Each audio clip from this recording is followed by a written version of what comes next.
Dia itu pasti ada dosa, ada kutuk belum dilepasin sih. Kutuk tuh dosa itu.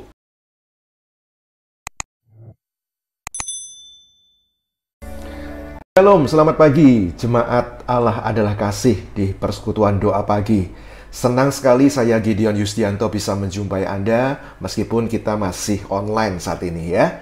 Dan sebelum kita mendengar berkat kuasa firman Tuhan, mari sama-sama kita berdoa. Tuhan, terima kasih buat pagi hari ini. Terima kasih buat setiap berkat yang baru yang telah kami terima. Terima kasih Tuhan buat setiap pemeliharaan tangan-Mu Tuhan. Sehingga kami hari ini tetap disertai Tuhan. Melewati masalah, melewati setiap problem, kami tetap disertai oleh Tuhan. Dan itu sungguh menjadi kekuatan buat kami. Kami membutuhkan kekuatan lewat firman-Mu di pagi hari ini Tuhan. Biarlah kiranya sungguh-sungguh apa yang hamba sampaikan di pagi hari ini akan menjadi berkat, bahkan mengerjakan mujizat bagi setiap jemaat yang ada di rumah mereka masing-masing melalui YouTube channel ini. Kami berdoa, urapi lidah bibir hamba Tuhan. Setiap firman yang keluar dari mulut Allah tidak akan pernah kembali dengan sia-sia dan pasti akan menyatakan kehendak yang terbaik, mujizat, kesembuhan, kesehatan, segala berkat yang dibutuhkan terjadi dalam nama Tuhan Yesus. Kami naikkan syukur kami dalam nama Tuhan Yesus. Haleluya. Amin. Senang sekali saya bisa menjumpai Bapak Ibu Saudara semuanya di pagi hari ini.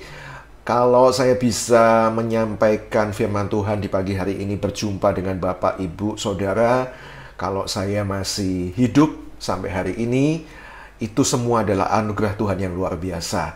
26 Desember 2020, saya divonis lewat tes PCR, waktu itu adalah positif virus COVID-19. Saudara, virus COVID-19 ini kan bikin orang itu jadi ketakutan. Saya rasa penyakit ini lebih ke penyakit yang menyerang kejiwaan daripada fisik. Ya, orang jadi takutnya setengah mati karena apa? Resikonya mati. Dan bukan itu saja, saudara. Saya tinggal bertiga sama saya serumah dengan mama saya yang sudah usia 91 tahun dan dengan pembantu rumah tangga yang sudah usia 65 tahun. Jadi sama-sama lansianya. Bayangkan saudara, setelah mereka berdua ini saya tes juga setelah saya, ternyata tesnya juga positif saudara. Waduh, bingung, cemas, sedih, campur aduk jadi satu. Panik, apalagi waktu itu sedang penuh-penuhnya rumah sakit, sedang tinggi-tingginya angka penderita COVID di pertengahan Desember sampai pertengahan Januari, kalau saudara ingat beritanya. Tapi saudara, hari ini oleh anugerah Tuhan, tanggal 7 Februari, hampir 1,5 bulan lamanya, kami semua sudah dinyatakan negatif. Puji Tuhan, haleluya. Tuhan sungguh baik, terlalu baik buat kehidupan saya, buat kehidupan kami, buat kehidupan Anda juga pasti. Nah, Bapak, Ibu, Saudara semuanya, di pagi hari ini tema yang diberikan pada saya Kejadian 26 tepat sekali. Saya kasih tema tentang penyertaan Tuhan. Nah, Kejadian 26 ini bercerita, perikop ini tentang kisah perjalanan Ishak dan istrinya, yaitu siapa? Ribka. Menarik sekali bagian ini karena jalan kehidupan Ishak ini hampir sama dengan kisah kehidupan bapaknya, yaitu Abraham. Di ayat pertama dari Kejadian 26 ini dikatakan bahwa timbul kelaparan di negeri itu. Kelaparan ini bicara soal masalah, bencana, musibah. Setiap orang pernah mengalami itu. Ya, sekalipun Ishak ini seorang anak Tuhan, tapi dia pun juga masih bisa mengalami masalah. Meskipun dia tinggal di tanah perjanjian, di tanah dijanjikan Tuhan kepada dia, tapi toh dia juga terkena satu musibah bencana kelaparan. Nah, hari ini apa yang sedang terjadi dalam kehidupan Bapak Ibu Saudara? Ya, kelaparan di sini bicara soal masalah. Mungkin Anda kelaparan kasih, mungkin Anda sedang kelaparan kesehatan, mungkin Anda sedang kelaparan damai sejahtera, mungkin Anda sedang kelaparan yang lain, kelaparan keuangan dalam bisnis saudara. Sekalipun kita orang Kristen yang hidup sesuai dengan kehendak Tuhan, bisa saja loh kita terkena masalah. Ya, tapi jangan khawatir. Seperti tema pagi hari ini, bukankah Tuhan tetap menyertai? Ya, makanya kalau ada orang Kristen yang lain gitu yang sudah hidup sesuai dengan kehendak Tuhan gitu, yang punya masalah gitu, jangan cepat-cepat kita tuh suka menghakimi gitu. Dia itu pasti ada dosa, ada kutuk, belum dilepasin sih. Kutuk tuh dosa itu. Nah, saudara, kita ini masalahnya suka menghakimi seperti itu, ya. Penderitaan, musibah itu belum tentu menunjukkan bahwa Tuhan tidak menyertai. Belum tentu menyatakan Tuhan itu tidak memberkati. Belum tentu artinya Tuhan itu tidak mencintai kita. Jadi baik Abraham atau Ishak ini sama-sama mengalami bencana kelaparan. Tapi jalan yang ditempuh oleh keduanya ini, ayah sama anak ini beda. Yang kalau zaman Abraham, yang pertama dia pergi ke Mesir.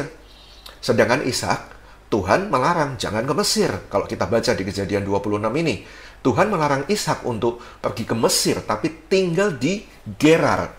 Gerar ini satu tempat di Filistin. Ya, bukan perkara mudah untuk tinggal sebagai orang asing, saudara, di sebuah kota.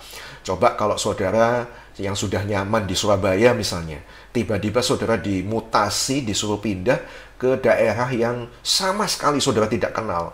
Ya, pasti saudara stres. Waduh, nanti di sana enak nggak ya suasananya, makanannya itu gampang nggak ya, cocok nggak ya dengan selera saya, dan lain-lain. Tidak mudah, saudara, untuk tinggal di kota asing yang kita sama sekali tidak tahu. Tapi Ishak, dia memilih taat pada kehendak Tuhan. Ya, dia datang menghadap Abimelek, raja orang Filistin di Gerar. Ini bosnya, ya tentu saja harus minta izin sama bosnya. Ya, dan yang kedua, sama seperti Abraham, Ishak ini meminta Ribka, istrinya, untuk mengaku sebagai saudara. Waktu ditanya, itu siapa kok cantik? Saudara masih ingat kan kisah Abraham sama Sarah? Ditanya juga kan waktu itu sama Fir'aun, itu siapa kok cantik? Ngakunya apa, saudara? Bohong. Oh, itu saudara, adik saya. Padahal istrinya.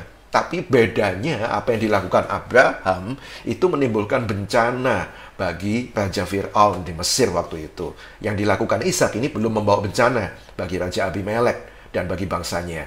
Dan sebenarnya masih banyak kesamaan, perbedaan antara Abraham dan Ishak yang lain. Tapi yang terpenting, yang pagi ini saya pengen bahas adalah mengapa Tuhan menyertai mereka. Mengapa Tuhan menyertai kita? Sebagaimana Tuhan menyertai Abraham, begitu juga Tuhan menyertai Ishak, begitu juga Tuhan menyertai saudara, saya, dan kita semuanya. Haleluya! Katakan amin dari tempat saudara masing-masing. Nah, ini akan kita renungkan. Penyertaan Tuhan yang bagaimana yang bisa kita lihat dalam kehidupan Ishak. Kalau kita perhatikan firman Tuhan di Kejadian 26 ayat 3 ini, kita akan lihat bagaimana penyertaan Tuhan dalam kehidupan Ishak.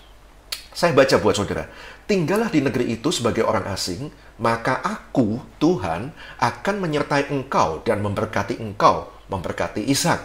Sebab kepadamulah dan kepada keturunanmu akan kuberikan seluruh negeri ini, dan aku akan menepati sumpah yang telah kuikrarkan kepada Abraham, ayahmu.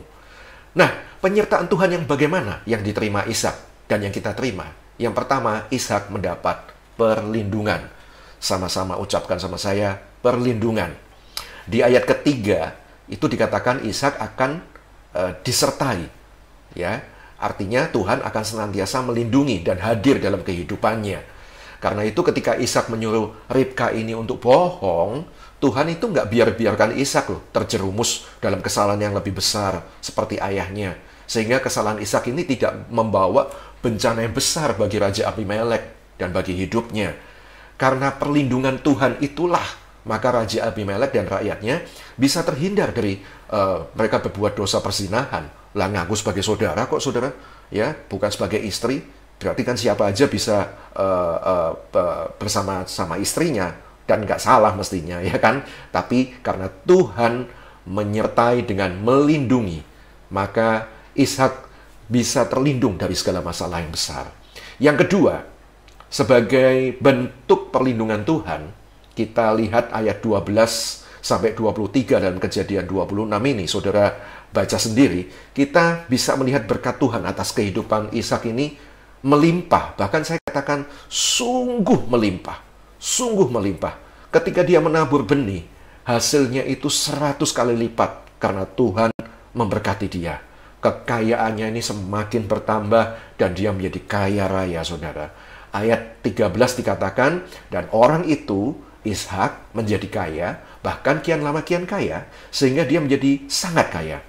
Alkitab mencatat bahwa ayah Ishak, Abraham, itu juga pernah tinggal di Gerar.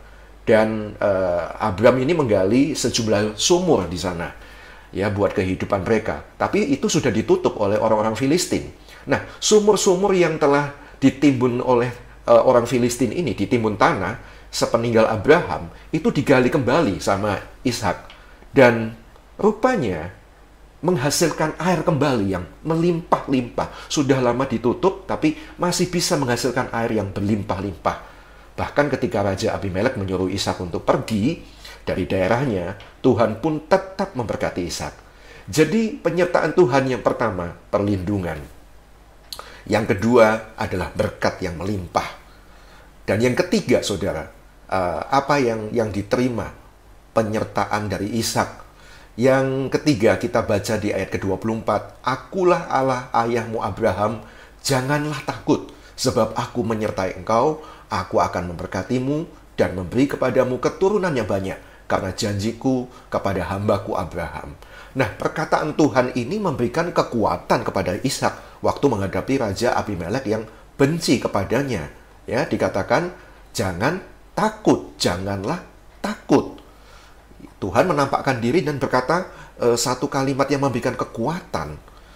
Ini artinya Ishak mengalami satu kekuatan dari Tuhan. Karena itu ketika Abimelek datang kembali untuk cari Ishak, Ishak berkata kepada si Abimelek di ayat 27 dari Kejadian 26, mengapa kamu datang mendapatkan aku? Bukankah kamu benci kepadaku dan telah menyuruh aku keluar dari tanahmu? Karena Ishak ini sudah dapat kekuatan dari Tuhan, dia tidak menjadi takut untuk menghadapi Raja Abimelek. Sebaliknya, malah saudara, Raja Abimelek yang menjadi takut pada Ishak karena dia sudah melihat sendiri, oh, ternyata Tuhan ini sudah menyertai Ishak ya. Di ayat ke-28 dari Kejadian 26 ini kan kita bisa baca, jawab mereka, kami telah melihat sendiri. Kami ini Abimelek, Raja Abimelek dan bangsa Filistin telah melihat sendiri bahwa Tuhan menyertai engkau, Tuhan menyertai Ishak. Sebab itu kami berkata, baiklah kita mengadakan sumpah setia antara kami dan engkau, dan baiklah kami mengikat perjanjian dengan engkau. Saudara, dalam menjalani kehidupan kita hari-hari ini, kita semua butuh penyertaan Tuhan. Tuhan yang menyertai Abraham, Ishak, Tuhan juga akan menyertai kita. Ya, saya kalau boleh sedikit bersaksi, saya mengalami penyertaan Tuhan ketika saya mengalami COVID-19. Satu rumah, saudara, bertiga kita kena semua dalam waktu yang bersamaan. Rumah sakit penuh semuanya. Ya, puji Tuhan waktu itu saya masih bisa berobat begitu saya dinyatakan positif. Saya ke IGD Rumah Sakit Siloam, kemudian saya dicek paru-paru saya, dicek darah lengkap, dan dokter mengatakan waktu itu gejalanya masih ringan, Pak. Paru-parunya masih bersih, darahnya masih oke, jadi Bapak isolasi mandiri saja di rumah selama 2 minggu. Disangoni macam-macam obat, saudara, banyak sekali. Ya, itu sebagai satu bentuk penyertaan Tuhan dalam kehidupan saya. Saya masih dilindungi. Ternyata virus itu belum nyampe ke paru-paru. Kalau sudah sampai ke paru-paru itu kan saturasi turun kan bisa sesek, saudara. Ya, saya dapat juga berkat lewat satu musibah penyakit COVID-19 ini. Satu rumah kena semua. Tapi puji Tuhan saya punya saudara-saudara seiman, keluarga seiman, terutama juga saya ucapkan banyak terima kasih kepada Persekutuan Doa Pagi dari Allah Adalah Kasih, keluarga Tante Erna, Tante Frida, dan semuanya yang saya tidak bisa sebutkan satu persatu. Saya ucapkan terima kasih buat setiap berkat yang sudah dikirimkan pada kami, baik itu makanan, melimpah loh saudara waktu itu. Yang ini ngirim, yang itu ngirim makanan, sampai buang-buang loh. Kan nggak boleh ya saudara dikasih ke yang lain karena kami sedang positif gitu. Semua kami rasakan berkat Tuhan itu. Dan juga kami dapat kekuatan untuk melewati. Isolasi mandiri 1,5 bulan itu stresnya setengah mati saudara. Ya, di dalam kamar, dalam rumah, pemandangannya ya cuman itu saja. ya, tapi kami merasakan semuanya itu. Mama saya, pembantu juga begitu, ya, meskipun usia mereka sudah lansia, tapi mereka juga dapat perlindungan, gejalanya masih ringan semua, belum berat. Lansia ini rawan sekali, ya, tapi karena Tuhan memberikan kekuatan, perlindungan, penyertaannya begitu luar biasa, penyertaannya nyata, sehingga mama saya, pembantu saya, bisa negatif juga. Itu satu anugerah mujizat yang luar biasa dari Tuhan Yesus. Maka saya ucapkan sekali lagi banyak terima kasih buat dukungan doa dari saudara-saudara seiman semuanya yang ada di Allah adalah kasih di persekutuan doa pagi ini. Nah, sekarang bagaimana kita bisa mengalami penyertaan Tuhan? Itu yang penting, saudara. Kita baca ya, di ayat yang kedua. Lalu Tuhan menampakkan diri kepadanya, serta berfirman. Ini Kejadian 26 ya. Janganlah pergi ke Mesir. Diamlah di negeri yang kukatakan kepadamu. Ketika Ishak diperintahkan jangan pergi ke Mesir, Ishak taat pada perintah Tuhan. Sebagaimana Abraham ini mendengarkan firman Tuhan dan memelihara kewajibannya, yaitu melakukan perintah, ketetapan, dan hukum Tuhan. Demikian juga yang dilakukan oleh Ishak. Saudara, dalam hidup ini kita itu sering melihat bahwa kok kenyataan, keadaan sekeliling saya ini nggak cocok ya, bertentangan ya sama firman Tuhan. Nah, dalam keadaan seperti ini, saudara justru harus terus merenungkan dan memperkatakan janji itu, supaya segala keraguan-keraguan itu dihancurkan. Saudara, waktu saudara-saudara seiman, banyak yang WA ke saya waktu kami sakit ya, melewati masa kritis 2 minggu itu ya, dak-dik-duk-der. Bukan artinya gejala ringan itu kemudian aman, saudara, ya. Tapi harus menunggu 2 minggu. Ini gejalanya semakin berat atau enggak, gitu. Kalau semakin berat, ya harus cepat-cepat ngamar. Padahal, ya, waktu saya memeriksakan mama saya aja di tanggal 29 Desember, itu ditolak di mana-mana, saudara. 3 rumah sakit menolak. Sampai saya ini dorong kursi roda mama saya ke IGD, saya tunjukkan ke dokternya, dok, ini mama saya, 91 tahun, masa tega kalian nggak periksa? Saya nggak minta ngamar karena saya tahu kamarnya penuh, tapi ya masa nggak diperiksa? Ya, puji Tuhan akhirnya mereka mau periksa. Saudara, ketika teman-teman seiman ini mereka mengatakan, ya pasti sembuh, ya kamu baik-baik saja. Tapi secara kenyataan, melewati hari-hari masa kritis 2 minggu itu, kami mengalami gejala demam, tidak bisa bau, diare. Kok makin rasanya, jangan-jangan ini makin berat gitu ya. Kok makin parah ya. Saudara, itu yang saya katakan. Keadaan kelihatannya tidak sesuai gitu, bertentangan dengan janji firman Tuhan. Janji firman Tuhan, Tuhan penyembuh. Tuhan, pasti akan memulihkan. Dalam keadaan seperti itu, saudara, justru harus terus merenungkan dan memperkatakan janji itu, supaya segala keraguan-keraguan itu dihancurkan. Segala parno-parno yang negatif itu dihancurkan dengan saya memperkatakan selalu, Yesus menyembuhkan saya, Yesus menyembuhkan mama saya. Oleh darah bilur Yesus, Yesus memulihkan keluarga kami. Kami negatif dari COVID-19. Terus saya perkatakan. Saudara, masalahnya kadang yang membuat kita ini nggak mau taat sama Tuhan. Ya, Tuhan perintahkan, perkatakan janjiku, ya, untuk melakukan. Kalau kita ini diperintahkan untuk melakukan sesuatu gitu ya, tanpa alasan, kita kan males untuk melakukan itu. Orang Surabaya bilang bau kamsut gitu. Tapi saudara, sekali lagi dalam hal ini kita harus taat. Karena Tuhan yang memberikan perintah itu pada kita. Itulah satu-satunya alasan untuk kita taat. Sekali lagi kalau saudara tanya, alasan apa, Pak? Saya mesti taat sama perintah firman Tuhan. Keadaan susah kayak gini, masa saya harus memberi? Saudara, salah satu alasan kenapa kita harus taat, karena alasan yang kuat, karena Tuhan yang memerintah. Tuhan pemegang tertinggi otoritas hidup kita. Pada siapa lagi kita mau taat? Di saat saya pun juga membutuhkan banyak dana. Waktu COVID-19, waktu kami semua kena. Satu orang aja kena, biayanya minta ampun, saudara. Apalagi 3. Ya, puji Tuhan nggak sampai ngamar. Kalau ngamar bisa nggak karu-karuan, biayanya meledak. Tapi saya satu saat waktu itu diperintahkan oleh Tuhan untuk memberkati sesama rekan saya sepelayanan. Ya, dia sedang mengalami kesulitan ekonomi. Tidak mudah, saudara. Lah, saya sendiri butuh banyak duit. Saya sendiri butuh banyak dana. Kenapa kok diperintahkan untuk ngasih malahan? Tapi saya mau tetap taat, lakukan itu. Dan puji Tuhan, saudara, Tuhan itu tidak pernah gagal dalam janjinya. Ya, dalam waktu yang bahkan tidak terlalu lama, saya ini menerima taburan dari banyak sekali rekan-rekan seiman waktu itu. Sehingga cukup untuk kami berobat. Cukup, ya. Saudara, bukan Tuhan itu tidak mampu memberkati kita. Dia itu sangat mampu. Ya, karena dia itu pemegang segala sesuatunya. Kekuasaan tertinggi ada di tangan dia.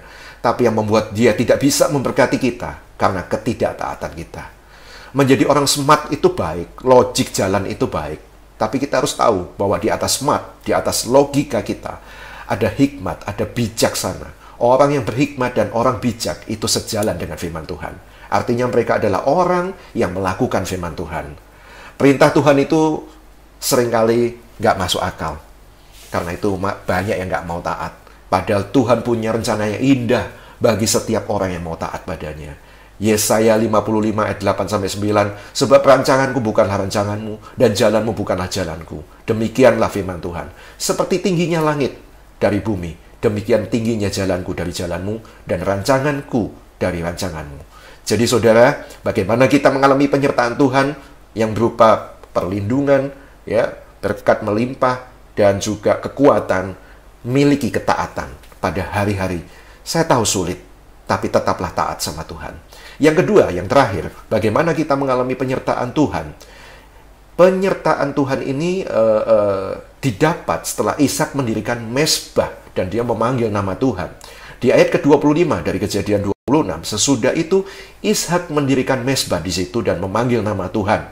Dia memasang kemahnya di situ, lalu hamba-hambanya menggali sumur di situ.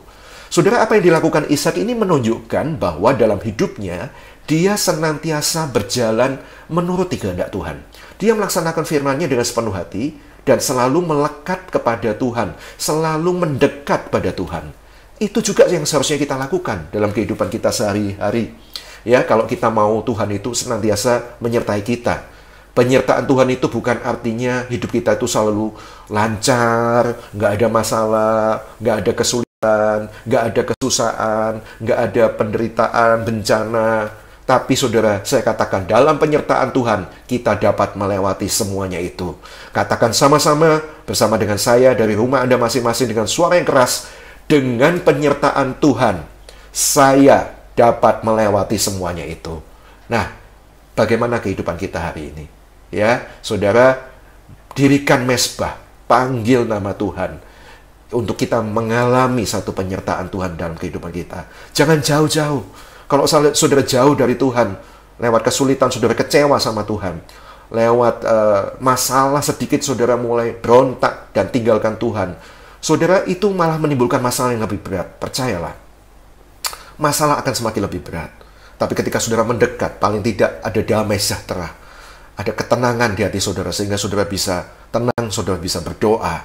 Ya, saya senantiasa waktu isolasi mandiri, waktu di rumah, saya sering menyembah, saya sering nyanyi lagu-lagu rohani, ya. Saudara, banyak lagu-lagu rohani yang kita bisa nyanyikan, itu sangat membantu. Ya, saya dengerin khotbah-khotbah di YouTube channel yang menguatkan saya. Itu salah satu cara saya untuk mendirikan mezbah, tetap memanggil Tuhan. Kita senantiasa sepakat berdoa sama mama saya bahwa kita semua pasti akan dilewatkan. Dan puji Tuhan, 2 minggu yang kritis itu kami akhirnya dilewatkan dari masa kritis COVID-19. Puji Tuhan, segala kemuliaan hanya bagi Tuhan Yesus, Tuhan penyelamat dan Tuhan penyembuh kita semuanya. Nah saudara, sekali lagi bagaimana keadaan saudara hari ini? Kiranya Tuhan memberkati saudara lewat firman yang sederhana di pagi hari ini, dan biarlah Tuhan juga tetap menyertai dalam keadaan apapun yang saudara alami.